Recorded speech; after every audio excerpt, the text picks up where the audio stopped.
Welcome to the Play Action Podcast. It is great to be with you, Dave Farra, Matt Brown, and Joe Fortenbaugh. And I tell you what, guys, week number 1 of the NFL, that was a hot mess in almost every way. It was something else. Yeah, I mean, listen, we were all three together watching all of the madness go down, and it was almost like it was happening in slow motion because we were sitting there screaming at the televisions going, what is Team X doing? Why is Team Y doing this? Team Z, come on, man. Andy Dalton has thrown 2 interceptions. Wait, no, 3 interceptions. Wait, no, 4 interceptions. What is happening? We're like, get it together here. We're sitting here watching these teams with horrible, awful game plans, and maybe some of it was by design. Obviously, we know the Jets are trying to lose, so it seemed on a couple of different drives they just decided to pull the plug on it, what was actually working. But man, oh man, Joe, it was a week 1 to forget. We'll put it that way.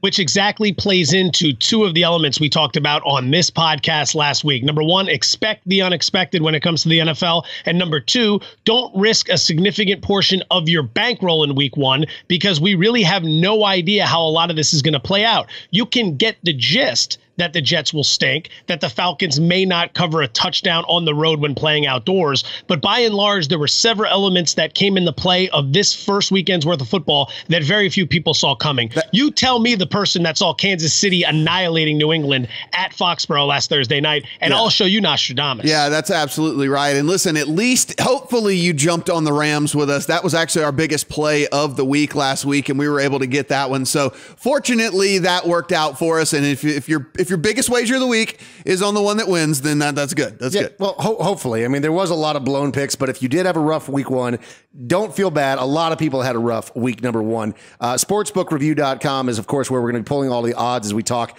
about what's going to happen here in week number 2. But a very important point, Joe, that you just made is, going into week number 1, you don't want to feel like you have all of the answers because we haven't seen these teams on the field. Well, now we have seen all of the teams on the field, with the exception, of course, of the Dolphins and the Bucks. But going into week number 2, you still want to be pump the brakes a little bit. We've only seen one matchup. We don't have all of the answers just yet. So which teams do you guys think? And Matt, we can start with you on this one. Which teams do you think are overvalued because of the performance in week number 1 and maybe undervalued because of a bad performance in week number 1? Yeah, I mean, looking at these lines right here on SBRodds.com, right, the first one right off the top here, Joe, that stands out to me is this Eagles at the Chiefs. Now, listen, I think this Chiefs team is definitely good. Now, I understand going to Arrowhead and playing is very, very tough, but that line opened at -4 in favor of Kansas City, is already to -5.5 pretty much across the board here. Bet DSI -6. For me, I think this Eagles team can play. I think this defense is only going to improve. And listen, you lose Eric Berry, and that is a big, big blow to your team. This Chiefs team is not going to have as good a defense as even you saw on Thursday night this past week. I think that number is creeping up. I want it to keep creeping up, Joe, because if that thing gets where I want it to get, we're going to jump all over that. I'd be a little bit cautious when it comes to playing against Kansas City in this spot. Doug Peterson is an Andy Reid disciple. He basically took the exact same playbook that they were using in Kansas City and went right to Philadelphia with it. Generally in that spot, you would want the former coordinator because he knows the ins and outs of his former team better than anyone. But if he's running Andy Reid's playbook, Andy Reid's going to have a real good idea of what's coming and what's what when he sees it showing up on the field. Peterson has shown a lack of creativity so far in his year plus in the NFL. I'd be a little bit cautious with that. One overreaction I'm seeing is everyone overreacting to how big New England is going to bounce back after that loss. A lot of people suggesting, no way the Patriots could lose 2 in a row, and Tom Brady and Bill Belichick always come back huge after a loss. Well, yeah, they have 10 days to get ready, but they're laying 6.5 in New Orleans, which is historically a very tricky spot for any team coming in, let alone a non-conference opponent. And at the same time, if Dante Hightower is out as expected, that's the linchpin of their defense. Look at how many yards they give up with Hightower on the field versus without Hightower on the field. I think that's a lot of points for the Patriots to lay against Drew Brees. Yeah, on the flip side of this, Dave, I think this Minnesota team is for real. Joe and I have kind of argued about this just a little bit, but I believe this Vikings team is for real. I think they have playmakers all over the offensive side of the ball, and I think this defense is much better than we even gave it credit for watching that game and watching them play at every single level. So I think this Vikings team is still a little bit underrated even after a very impressive week 1. Yeah, they're coming into the game against Pittsburgh in week number 2 as dogs, anywhere from 4.5 to 6 in some spots. Joe, we saw Dalvin Cook really open up the Minnesota offense, which is exactly what he was designed to do. They actually have a running back now that looks like he can be a real threat, put up over 100 yards, and that, of course, provides all sorts of opportunities for the likes of Kyle Rudolph and Adam Thielen and, of course, Stephon Diggs, who went out there and just went absolutely ham on the secondary of the New Orleans Saints. Do you think that this line is a juicy one potentially going up against Pittsburgh, or is Pittsburgh going to overwhelm Minnesota as we get into week number 2?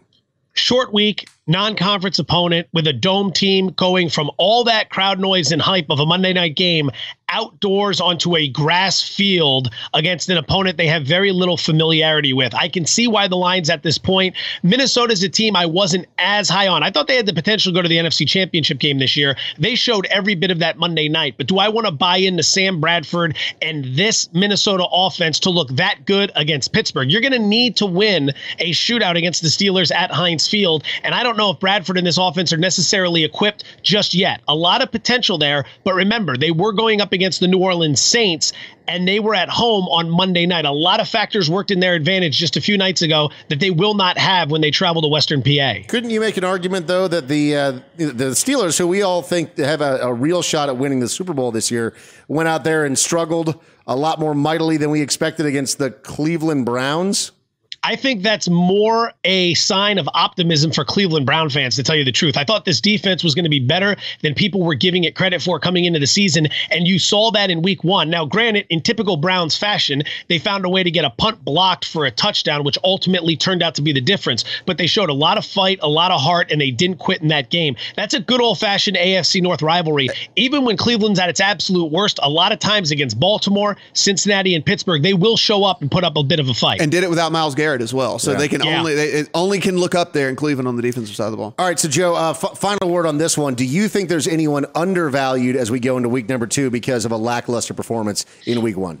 That's a great question. I would start with the Chicago Bears. I think this team may be a tad bit better than we were willing to give them credit for early in the season. Offensively, they're going to struggle, but defensively, remember, John Fox, coordinator Vic Fangio, better than expected, and we saw that against Atlanta in week 1. So I'd keep a close eye on the Bears, although in this week, I throw it all up in the air when it comes to Miami and Tampa. They were displaced because of Hurricane Irma coming through Florida. I'm not sure how to handicap either one of those teams, although we will talk about them in a bit. I'd also look to the Baltimore Ravens. I think that's a better defense than anybody was willing to give them credit for. Yeah, I think that Chicago offense, though, is going to have a ton of trouble scoring the football. So I think, listen, even if the defense is better than we think, I cannot see them winning very many games. I think even if you hold teams down, to what you would even consider to be a good game on the defensive side of the ball, they're still going to be able to score. They're still going to have a margin of victory in these games. I don't know.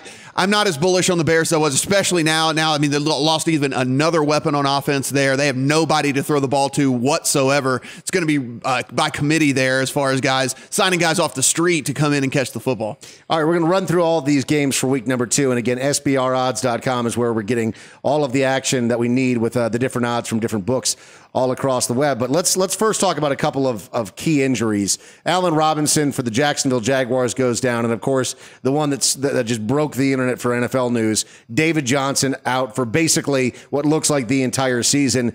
Huge news for him, especially for fantasy owners that have him. But, Joe, does this change your outlook on the Arizona Cardinals in general without David Johnson playing in the backfield? Of course, I wasn't very high on Arizona coming into the season. The age of Carson Palmer and Larry Fitzgerald, the overall health of Bruce Arians, the head coach, were major concerns for me. And now you take the team's most potent offensive weapon and completely remove him from the equation. Meanwhile, to replace him, they go out and sign Chris Johnson, who 10 years ago was an outstanding running back in the National Football League, but he doesn't have the burner anymore that made him a 2,000-yard running back in, I believe it was 2009. So for Arizona, the indicator here against Indianapolis is that despite the injury, they're still climbing as favorites because the Colts are that lousy. So yes, if you were an Arizona fan prior to that injury, you've got to be bracing yourselves for a very rough season.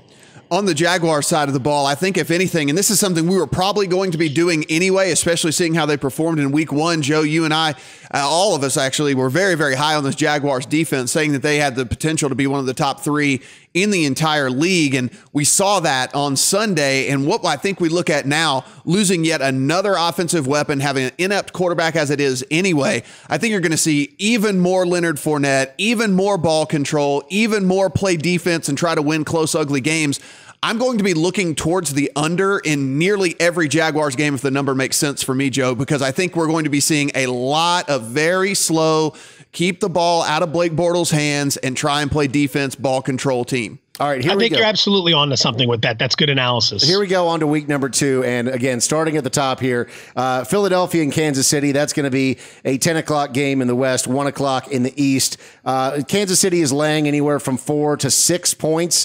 They're the favorite across the board. I'm not seeing 4 anywhere. I mean, I see it opened at 4. I got 5.5 pretty much basically everywhere. I mean, 6 at Bet DSI, 6 over at Bovada. But yeah, exactly. I mean, they got off that 4 real quick. It started at 4 and it has since shifted in the favor of Kansas City. Joe, you made an interesting point earlier that Doug Peterson is likely going to be playing a playbook that Andy Reid is very familiar with. Do you find any way, which direction are you going on this game if you're going to bet it?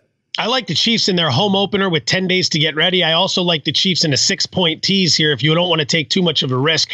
Generally in these spots, when the coordinator leaves the nest and goes off to get his own job, think Ron Rivera leaving San Diego years ago and going to Carolina. That's an indicator of a guy who's very familiar with what you like to do, both offensively, defensively. He knows your weak spots. He knows how to exploit. Rivera went back to San Diego a few years ago and as an underdog hammered the Chargers on their home field with that type of knowledge. So you would think Doug Peterson would have an advantage here, but he's running the exact same playbook that Andy Reid has been running for years. He hasn't put any variation on it. It's very vanilla in terms of differential or differentiating itself from what Reid came up with. And I think when the student shows up at Kansas City, which is one of the most notorious home field advantages in football, they ultimately are going to struggle. It's a young quarterback in Carson Wentz. There are still some weak spots along the Eagles as a defensive unit with Darby going down to injury last week. I got to lean to the Chiefs here because it's not so much based on what we saw last week. I just think Philadelphia is going to be overmatched. If this number gets to 6 and a hook, it's certainly something I would consider betting and taking the line on, and I would be taking Philadelphia on that side. But really more than anything to me, Joe, I'm looking at the total here at 47.5. I think people look at what happened with this Chiefs team whenever they went in, and God bless you, whenever they went in and did that to the Patriots. And got to be honest with you, I don't think that's the Chiefs team we're going to see the rest of the year. I think we go back to seeing what we've seen with the Chiefs for the last decade, and that is a power, ball control, running team that doesn't really take a ton of chances. Alex Smith threw more 40-yard passes in that one game than we've seen him throw in his entire career, it seemed like. So for me, if anything, I'd be leaning towards the under in this game, but I got to admit, I don't like really anything as far as making a strong play here. Okay, not a surprise. Indianapolis Colts are sizable dogs to the Arizona Cardinals, and how could they not be? If there's one thing that we learned from week number 1, it's exactly what we all expected. There's a lot of unknown things that happened in week number 1. The Colts sucking was not one of those unknown things. We just didn't know they were going to be this bad. And here we go. Arizona Cardinals lose David Johnson, and still they're laying 8.5 points in some spots, 7 in a lot of other places. So, Matt, we'll start with you on this one. Are you playing this game? Yeah, it's pretty crazy. There's 7s and there's 8.5s out there. So, I mean, this is going all over the place here. I mean, 7 to me seems pretty fair. The only problem here, and the reason why I think this is a stay away for me, and it's not that I think that the Colts are not as bad as we think they are.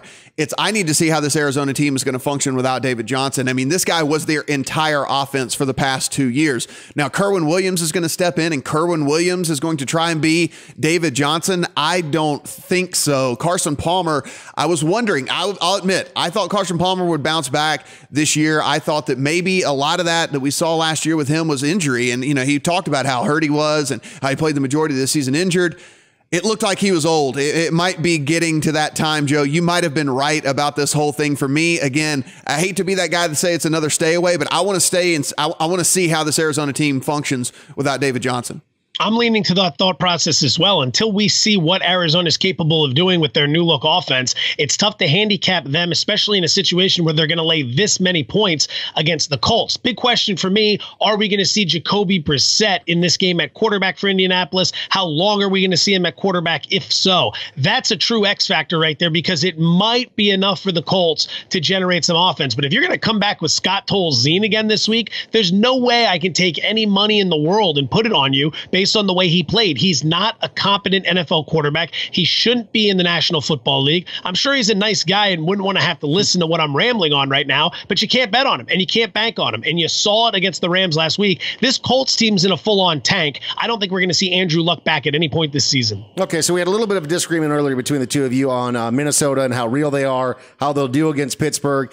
Pittsburgh is the favorite in this one, open at about 4.5. Right now you can find them at laying 6 in some spots, 5.5 in a lot of other places, and our total is coming in at that 45 to 45.5 spot where it about opened. Matt, we'll start with you again on this one. Do you think Minnesota has a chance to outperform what they're projected to?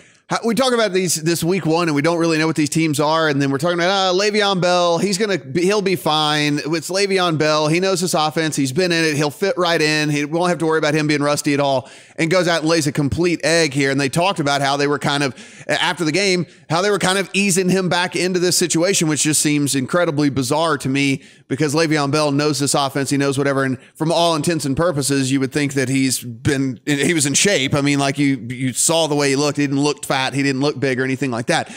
I think they get back to business here, and I'm wondering about this 45.5. It's a very, very good line. It's a very, very sharp line right here, but I'm wondering if we get back to that Pittsburgh offense where they run the ball with Le'Veon Bell, which take these long, long drives, long time to score. We know what Sam Bradford's all about as well, Joe. Sam Bradford, dink, dunk.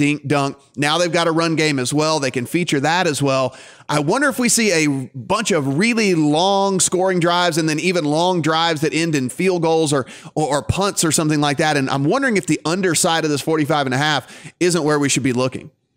A lot of factors working against Minnesota here. Short week, a dome team that's heading outdoors. It's a non-conference opponent making their season opening home debut at Heinz Field. There's going to be a lot of emotion in Pittsburgh. There's going to be a lot for Sam Bradford and the Vikings to combat. But Bradford, at the very least, is a veteran quarterback who knows how to protect the football. And surprisingly, Minnesota, and that's why you've got to look to the Vikings here with all these points, 6.5 out on the board. Minnesota is 39-17 against the spread over the last 56 games. We're talking 3+ seasons worth of football, almost 4 seasons worth of football, and they are 39-17 against the spread over the last 56. I can't lay that many points with Pittsburgh against a team that can throw it, run it, protect, and play a little bit of defense. All right, we know that Danny Woodhead went down for the Baltimore Ravens, but yet still they come into this game against the Cleveland Browns as enormous favorites. And that's not a huge surprise, but Joe, should they be this big of favorites where we're seeing them laying 10, 9, 8, depending on where you look right now? Line open at 9.5, and in some spots it's gotten even more significant on the spread for Baltimore. Do you think that that's accurate based on what we saw defensively against the Pittsburgh Steelers from the Cleveland Browns? I would say that because it's Cleveland, there's going to be a while here where people are not going to adjust to what this team is versus their perception. Perception versus reality. I believe perception is Cleveland is dog crap. They've always been dog crap. They're going to be terrible this year with a rookie quarterback. I think reality is that Cleveland's on the rise. Defensively, they can play football. Offensively, Deshaun Kaiser, the rookie out of Notre Dame, gives him a little bit of a threat. It's going to take some time for him to learn the offense, but Hugh Jackson is one of the great offensive and specifically quarterback minds in the National Football League. This was a guy who found a way to go 8-8 with the Raiders when they were absolutely atrocious in the pre-Jack Del Rio, pre-Derek Carr era. So I would look to this. It's a division rivalry. Hugh Jackson and the Bengals are very familiar with the Baltimore Ravens. The Ravens are a good team and by all accounts should win this game, but over the last 7 meetings between these two in Baltimore, Cleveland is 5-2 against the spread. I would lean, if I needed to make a pick here, to the Cleveland Browns. Listen, Baltimore only scored 20 points against Cincinnati despite 4 picks from Andy Dalton here. I mean, that is what type of team we're dealing with here. I don't think Baltimore is going to be a very good team this year. I don't think we should take anything from that shutout against the Bengals. I think Andy Dalton was just that bad in that game. I think I like what Cleveland brings to the table here. There is a 10 out there right now at 5 dimes, Joe. I think jumping on that 10 at worst case scenario is a push, and I feel very confident in that 10 number right there. I would be on Cleveland at 10 all day long. I'm with you. All right, next up, we got New England and New Orleans. Interesting game in the sense that New Orleans did suffer some injuries in week number 1 against Minnesota. It's a short week for them because they played in Monday Night Football, whereas it's a long week for the New England Patriots as they started the entire season on Thursday Night Football. So are the New Orleans Saints going to be banged up and not have enough time to deal with the injuries that they suffered at left and right guard? And are New England going to be able to bounce back going into the Dome, the Superdome there in New Orleans? Looking at this line, SBRodds.com started at -4 for New England, and now they're laying 7 in some places. So a pretty significant move to the favor of the Patriots. Matt, how do you see this one? People have always bought into this angry Brady narrative. Oh, Tom Brady gets so angry when he loses and he comes back and it's going to be this gigantic game from him. Listen, I said I think that this New England team is going to take a step back this year. I said there's a decent chance that Tom Brady is now 40 years old and won't be able to do exactly what he's been able to do. I think what we saw in that Chiefs game is he doesn't have an incredibly reliable receiver to go to anymore now that Edelman is out. You look at Gronk, and Gronk is every bit the dad runner that we thought he was, and he might even be approaching granddad runner status out there. I mean, he just kind of lumbers down the field. And so, I mean, listen, he's a big dude, always going to be a red zone threat, but not necessarily a guy that's going to be able to just get open all the time for you there. This number's gone crazy, Joe, already up to 56 in the total here. I know this seems like I'm Debbie Downer here saying that teams aren't going to score this week, but look, I think New Orleans as well tries to get back to the basics here. I mean, they keep fooling us, right? Not fooling us. They keep trying to lie to us and say, hey, we're going to play defense and we're going to run the ball. We're going to be a different team this year. And then what do? They do everything that they've done for the past decade. I think with this, with the 3 running backs, we're seeing that Alvin Kamara can also contribute there. Adrian Peterson seemed to be pretty pissed off, so maybe they try to feed him a little bit more. You've got a pretty good runner in Ingram as well. I can see this game slowing down a little bit, and despite their bad defense, I think 56 is a little too high for me. New England 8-1 against the spread over their last 9 road games. Something to keep in mind, but this is far too many points to lay on the road against a non-conference opponent who, again, it's their season opener at the Voodoo Dome. You're going to have a great crowd there for New Orleans coming off that Monday night loss. I think to myself about Belichick getting 10 days to prepare for New Orleans, and I think about Belichick's #1 mantra, and that's take away the best player on the opposing team's either offensive or defensive unit. So I looked at New Orleans offense and I think, who's the best player on offense? That's Drew Brees. Now, granted, trying to shut down a quarterback is far easier said than done, but how do you at least limit Drew Brees in a game like this? Well, you can look to what Minnesota did. Run the football, establish a running game, grind down the clock, move the sticks, play a little dink and dunk, and keep Brees off the field. I think with that sort of game flow, you're looking at an over-under of 56 points. Most people are going to look at this game and go, New England's defense sucks. We saw what Kansas City just did to them. They're going to give up a ton of points. Brady's going to be angry. He's going to score a ton of points. This is an easy one. Let's play the over. Sometimes that is the case. Oftentimes, Vegas builds casinos with the mindset of the public thinking like that. So to me, I'm thinking under 56 total points in this game. You and me both, and you brought up another point here. What did Kansas City have so much success against this Patriots team as well? Running the football. So you'd like to think that Sean Payton went into the film room and saw what happened in that game, and they are going to feature running the ball, which is going to run the clock, which is going to keep the score down. So this next game is significantly less as far as the total on that one. Open at 43, so 54 for New England and New Orleans, 43, which is one of the lower ones on the board with Chicago and Tampa. This is one of the interesting games, though, because it's essentially week #1 for the Tampa Bay Buccaneers. We have no idea what really to expect from this squad yet. They're playing at home. They're going up against Chicago, which surprised us in a good way against Atlanta, or maybe Atlanta just disappointed us in week #1. But Tampa is they open at 5.5, and now they're laying 7.5 points in some places. So this line is moving towards the favor of the Bucs. Joe, you first on this one. How do you see it going?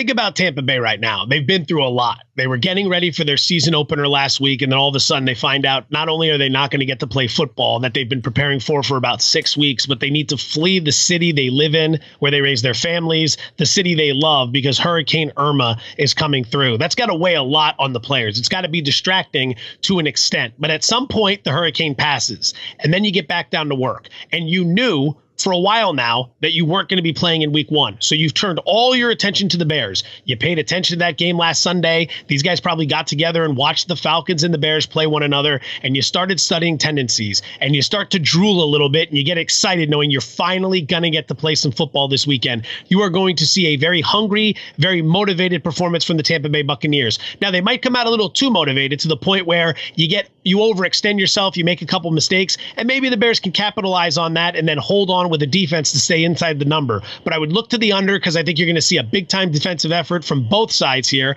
and I would lean to the Tampa Bay Buccaneers in this spot, Matt. Yeah, this Bears front seven is legit. We talked about this before the season started, and it's really played out in game 1 here.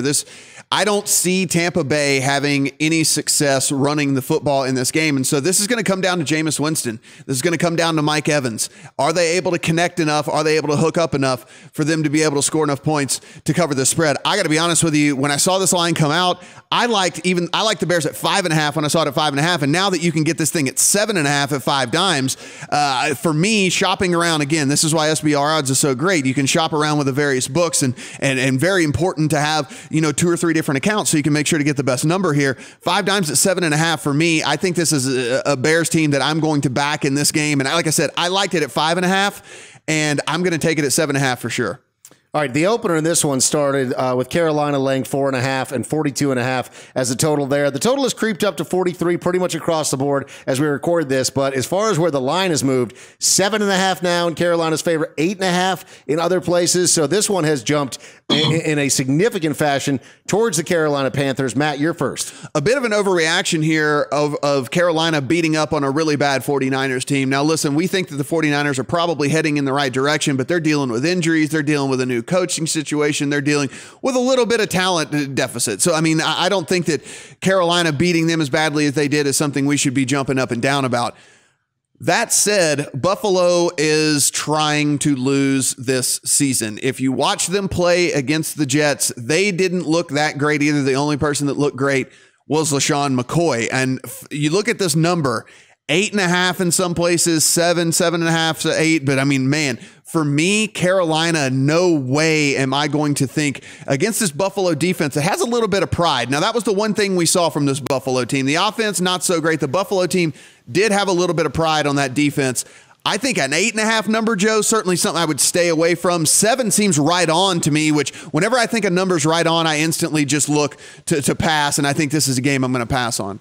That most certainly is a legitimate concern. The biggest question here, Cam Newton's not right. And if he's not right, how can you lay this amount of points against any team in the National Football League? We're talking about a very significant spread here. And Cam Newton looked shaky against the 49ers. He missed wide open receivers in the end zone. He wasn't able to take advantage of some bad fourth down decision making, or I should say bad fourth down execution on behalf of the 49ers that continually set up Carolina. Kelvin Benjamin only had 1 catch. His best receiver only had 1 catch in that game. You've got a major concern there. I love the fact that they got Christian McCaffrey involved, but this 49er team really, really lacks firepower on the offensive side of the equation. They were able to cruise to victory in Santa Clara last week. I don't see that happening here. Cam Newton is going to be exposed as a guy who's battling some sort of injury at some point this year because he just did not look right. Very difficult to lay the points in that type of situation.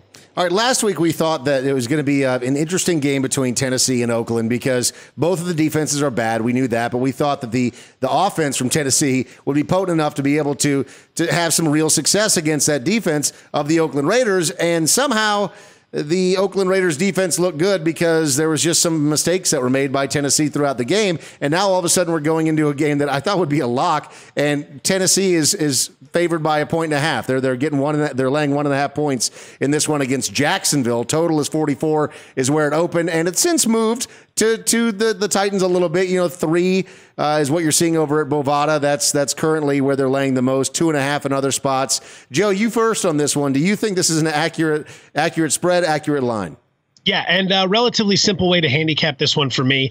Tennessee has not covered a point spread in Jacksonville in 7 years. 7 years ago was the last time the Titans went to Jacksonville and covered the spread. Blake Bortles is not a guy I trust, but Tennessee's play calling was indicative of a coordinator thinking he had someone other than Marcus Mariota as his quarterback. They are calling and designing a very unique offense based on what they have under center. And this is a huge mistake so many of these teams make with these kids coming out of college. Time and time again, we hear, well, these kids, they play in these spread offenses. It's not how it works in the NFL. You don't take the quarterback and ask him to fit your system. You build the system around the quarterback, and Tennessee hasn't figured that out. And until they figure that out, I'm going to be very cautious about laying points with them in any scenario whatsoever. Now, here they are on the road in a different scenario against the Jacksonville Jaguars. I'd have to look to Jacksonville here. And again, I would consider an under in this game with a very stout Jacksonville defense that racked up 10 sacks last week at Houston, and a Tennessee defense that should be good enough to take advantage of any opportunities Blake Bortles gives them, Matt. 17-10, 21-10, 21-13, something like that. You are right on. I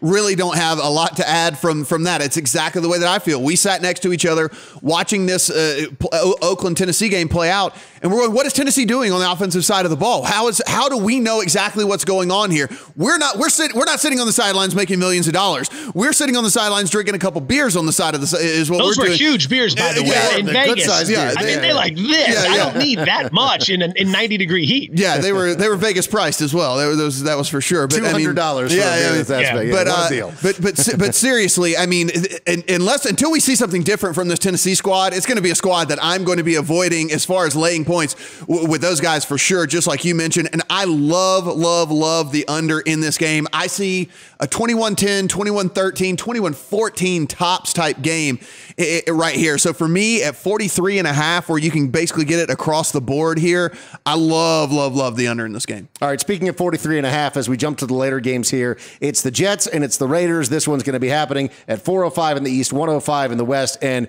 this is a doozy. So it opened with Oakland laying 9. Now, in some spots like 5 dimes, 15.5.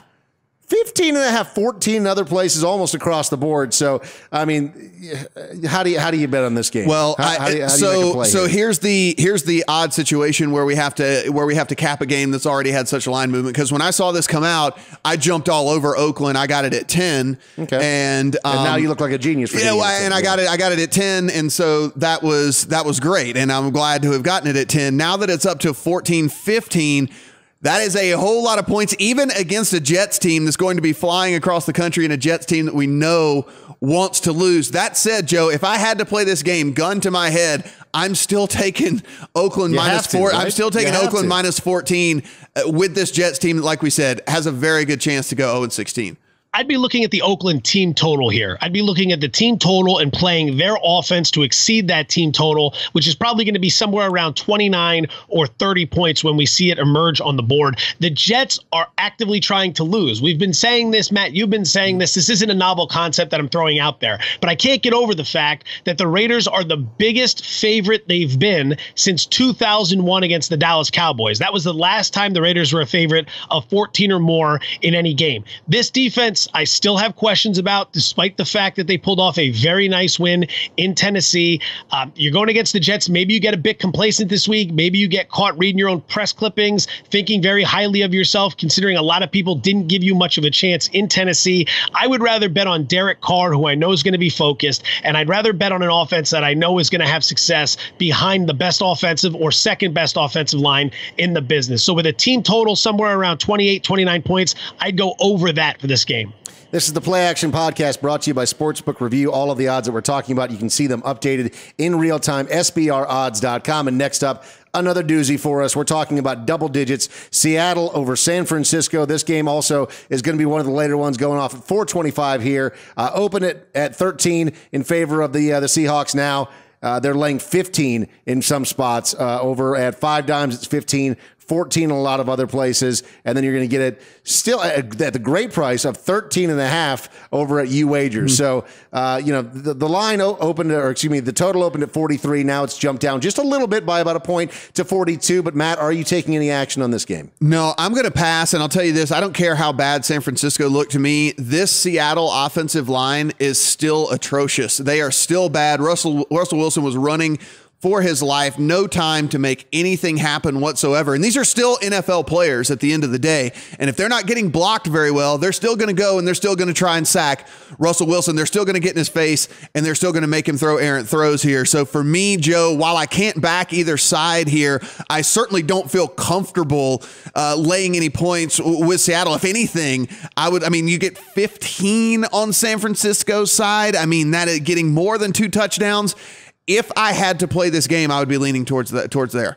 San Francisco's last 6 trips to CenturyLink Field have all been losses. Last 6 trips. Now, you'd say, okay, Chip Kelly, Jim Tomsula, I get it. This goes back to the Harbaugh era. This goes back to an NFC championship game. Those last 6 games that San Francisco has played in Seattle, not only have they lost all of them, they're losing by an average of 17 points per game while scoring an average of just under 12 points per game. They have no success up here whatsoever. And based on the injuries at the guard position and the question marks with the interior offensive line, I don't see San Francisco getting the running game going. I don't think the offense does much of anything here. So the first thing I'm looking to is the under. And the second thing I'm looking to is the Seattle team total.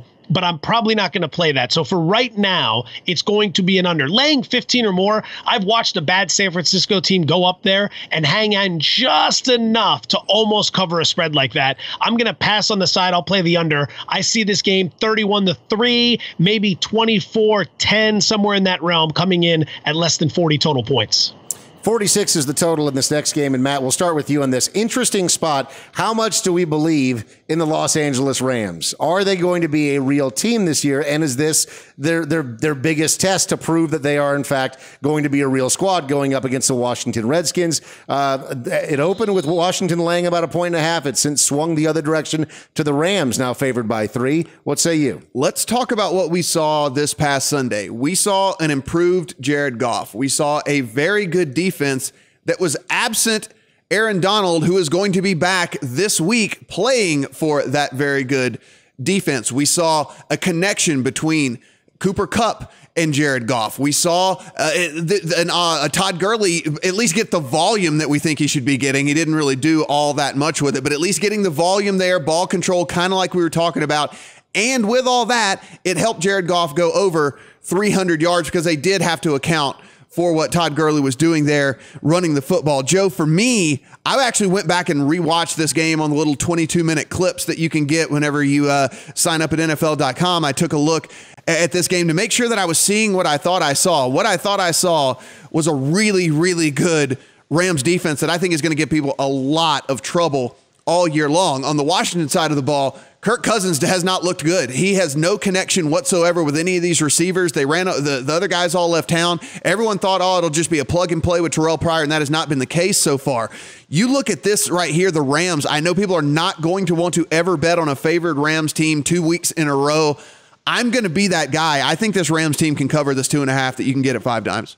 All right, so it's sitting out there at 2.5 points with the Rams as a favorite. So let's ask ourselves this. If we're going to give out 3 points for home field advantage, and that's the most we would give the Rams here because no one's showing up for these games as is. If we're going to give them 3 points for home field advantage, that means in our power rankings on a neutral field, we would have the Washington Redskins power ranked as a 0.5 point better than the Los Angeles Rams. Did anyone have the Redskins as a 0.5 point better than the Rams before the start of the season? Probably everybody. I don't think you needed to get behind Washington to be a division contender, but nobody liked the Rams enough to put them within a 0.5 point of the Redskins. So here we are after one game. The Redskins lose to an upstart Philadelphia team. Not the end of the world. And the Rams go out and lambaste an Indianapolis Colts team that could lose every game this season. I think this is an overreaction to the spread. And if we're not going to play jerseys, we're going to play numbers. I'll take the points here with Washington, hoping that sometime between now and kickoff, I can find a field goal out there, although I think that's going to be a big stretch. I think this is a game where if at any point it hits Rams -3, you're going to have a lot of sharps jumping in to grab that field goal. Dallas and Denver is the next game. Opened at 43. Now it's down to 42 in most spots. And Dallas is a slight favorite. Denver tried to give that game away to the Chargers the other night on Monday night. But this is an interesting spot for both of these teams. Is it as close as what's being predicted, though, Matt? Do you think this game has some goodness to it? I'm just playing the money line here on Denver. I think Denver wins this game outright. I don't see any reason whatsoever to take 1 point, even 2 points that are out there right now at some of the books. I think you play it straight up right here. This Denver defense is legit. We thought maybe they would fall off just a little bit, losing Ward here. This defense was flying all over the place. Now, listen.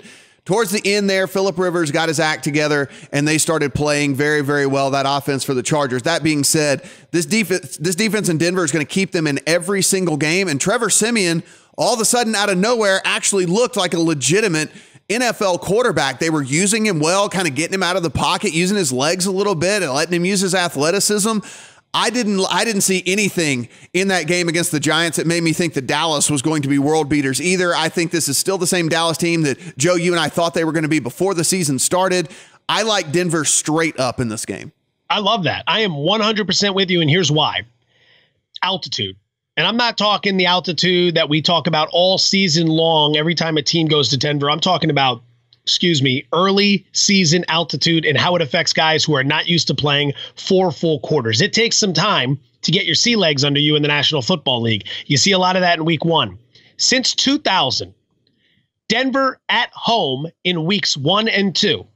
Denver at home in weeks 1 and 2 since the year 2000, 18-1. 18-1 at home in the first 2 weeks of the season since 2000. That's because of the altitude. Other teams gassing out late in games. You saw the Chargers gas out. The only reason they got back into it was because of some big mistakes on the Denver side of the field. Now, you've got a Dallas team coming in that had some success against New York, but they really got up for that game. And now here they go against a non-conference opponent with Arizona on the road on deck right after this. I'll take Denver on the money line here. I'll take Denver plus the points as well. Sunday Night Football brings Let's us... hop back up to the Miami at the Chargers real quick before we head into... I did miss that one, yep. Before we head into... Skipped right past it, 45... Dave, how dare you? Know, how dare you? Skipped right past it. 45 is the total there. Chargers are laying 2.5. That's where it opened, and now anywhere from 4 to 4.5 is where the Chargers currently sit. This is another one of those games, though, as we talked about, where it's essentially week number 1 for the Miami Dolphins. We don't know what to expect from them. Did we learn anything from the game on Monday night with the Chargers that is going to make us want to take some action on them or stay away? Joe, we start with you. With the way the Chargers lost that game, anyone who pays attention to this stuff and does this for a living is going to realize that the Chargers weren't really in it outside of a few mistakes made by a bad quarterback. So you would take that knowledge and you would apply it to this week. They're going up against an opponent who has not played yet. So we haven't seen them. We know they're rested. We know they're focused. And yet the line is going from Chargers minus 2.5 to Chargers minus 4.5. It's not like the Chargers are going to have any sort of home field advantage at this StubHub center that seats 30,000 people in Carson, California. Jay Cutler's best season ever came under Adam Gase when Gase was the offensive coordinator in Chicago. Now Gase is the head coach in Miami. And this extra week gives Cutler an extra week to get up to speed with the playbook and the players around him. So I would say take the points with Miami, although this line move has me really nervous because I don't see why you would move this from 2.5 to 4.5 based on everything I just laid out. Something very suspicious is going on with this game. It's either a pass or it's the Chargers based on the line move. Yeah, it's because the Chargers are way better than the Dolphins are, Joe. Come on, man, get it together right here. Do you think the Dolphins are that bad? Jay Cutler's best season is still Jay Cutler's best season. It doesn't matter. It was still a mediocre season just because it was his big of a drop off. Just out of curiosity, how big of a drop off do you think Cutler is from Tannehill?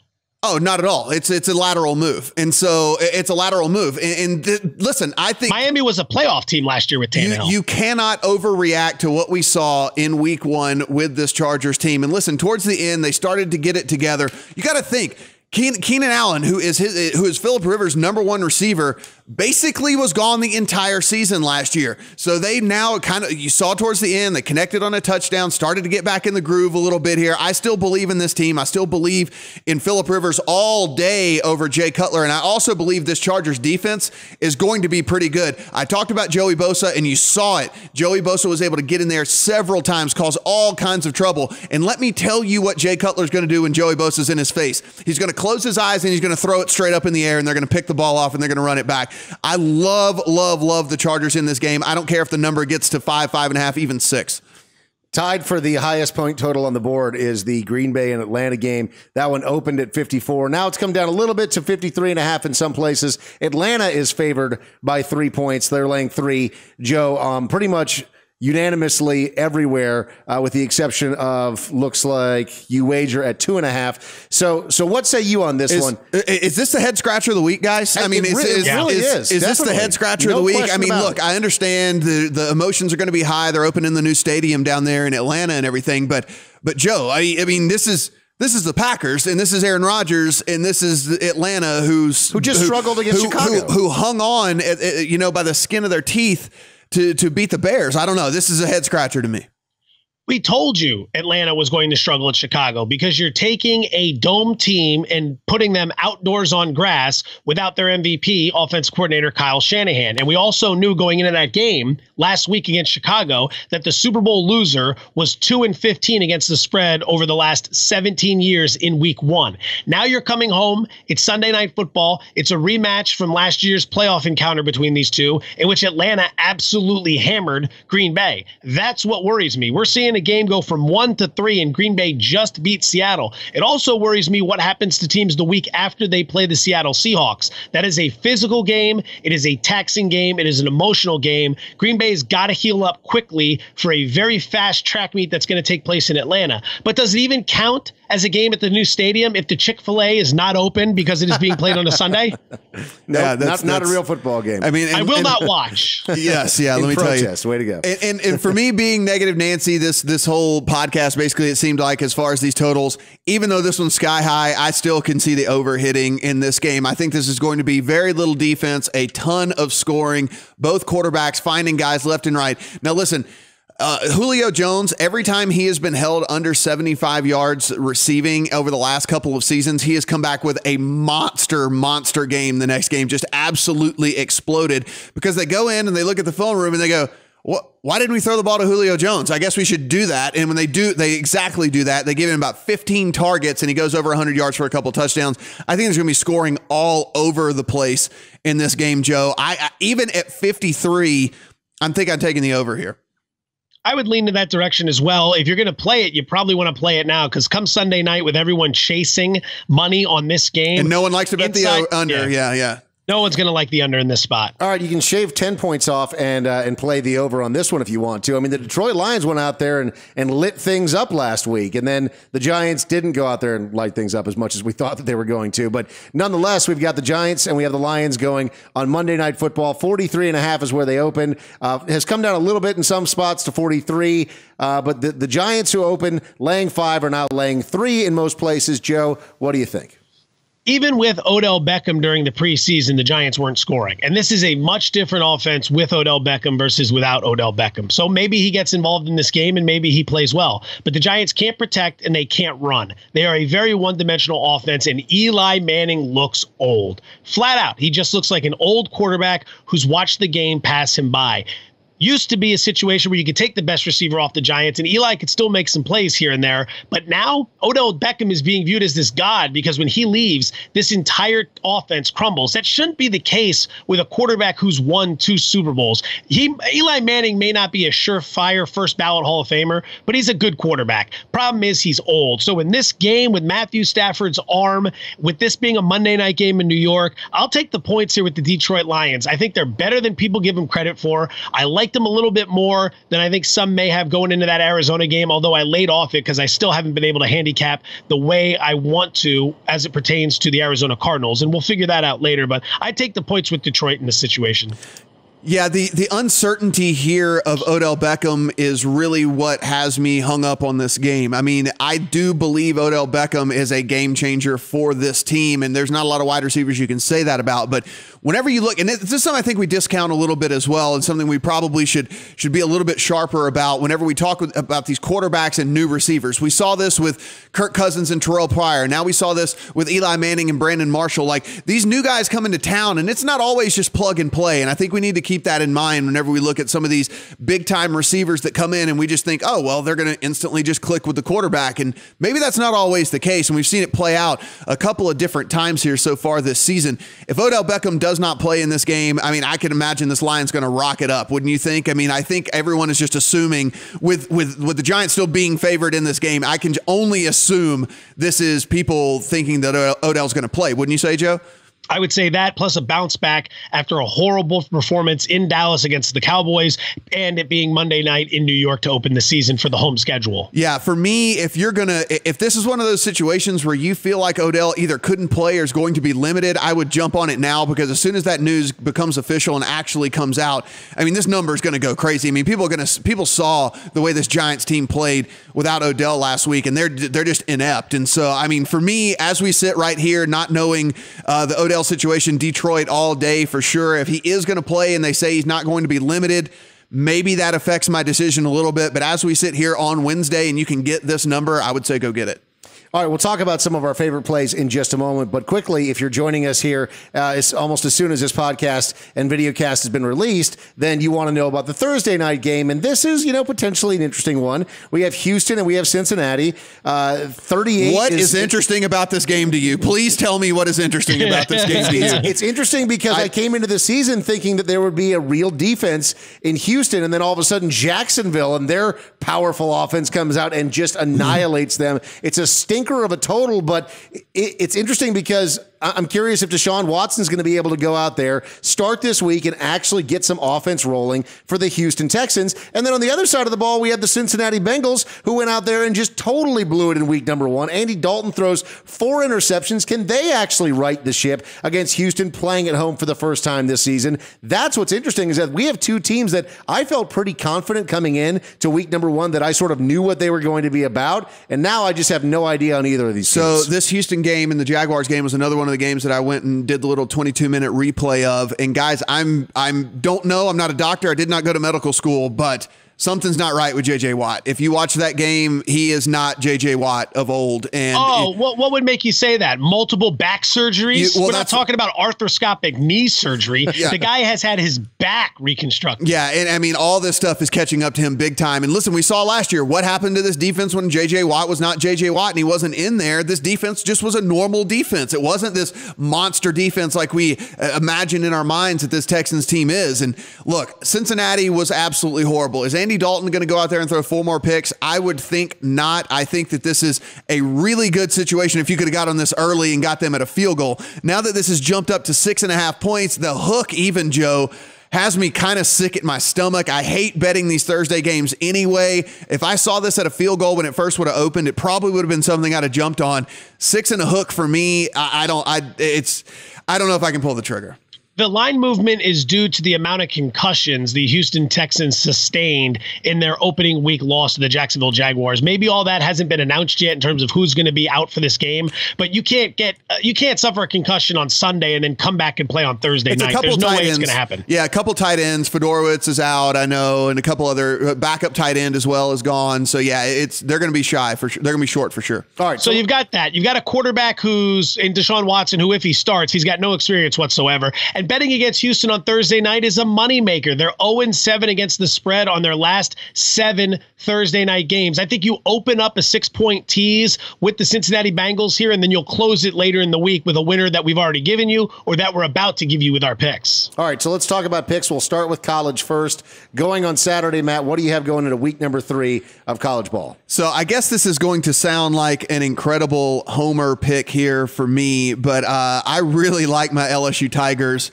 It doesn't sound like a homer pick at all. I love it when you pick LSU. Oh yeah, I mean, because I'm the guy to actually pick LSU. All I do is talk about how terrible it's been. But listen, really, really like what I've seen from this team so far. And if you look at how they are actually conducting offense, they look like a team that has a real offense. It's not a Les Miles team anymore. Matt Canada has come in as offensive coordinator. He's actually added some wrinkles and is using all of this 4- and 5-star talent that is littered in the backfield and at the wideout position. So listen, at only a touchdown here, LSU over Mississippi State, I really, really, really like this pick. It was at 6.5 when it opened, which obviously would have loved to get on. It's moved to 7 now. That money poured in a little bit. I still like it at 7.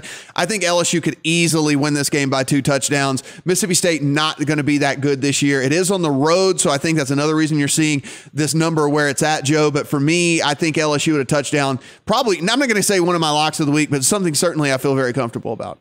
All right, I've got an upset special for you. I'm going to take Memphis +3 against the UCLA Bruins. UCLA is giving up an average of 6.3 yards per carry against the 2 teams they've played so far on the ground, and that's Hawaii last week, and it's Texas A&M 2 weeks ago. If Texas A&M doesn't crap the bed, UCLA's 1-1, and no one's paying attention to this game. But now UCLA's riding high. They're 2-0. They beat up on Hawaii last week. They have given up 663 yards on the ground over their first 2 games of the season. That's number 1. Number 2, this is your classic look-ahead spot. You've got this nothing game against Memphis. You're on the road laying 3 against the Memphis Tigers, and next week you're coming home to play Stanford. And after that, you're playing Colorado, who won their half of the Pac-12 last year. I could see UCLA and the chosen one, Josh Rosen, looking ahead to Stanford next week, knowing it's a big-time matchup, getting caught up in the wash here. Memphis wins this game outright as a 3-point dog. Game number 2 I throw out, I'd look to the under 56 total points, Washington and Fresno State. Over the last 5 years, in the week after playing Alabama, the under hits 62% of the time. So if you played Alabama like Fresno did last week, your next week over the last 5 years, your next game, the under's cashing about 62% of the time. I'd look to under 56 points, Fresno and Washington. All right. Thank you for being with us for the Play Action Podcast brought to us by SBRodds.com Sportsbook Review. We appreciate everything that you're doing to bring us some great picks, and that's exactly what we're getting to right now. Week number 2, NFL picks. Joe, you're first on this one. 1 to 3 that you're really liking as we look at all these different matchups in week number 2.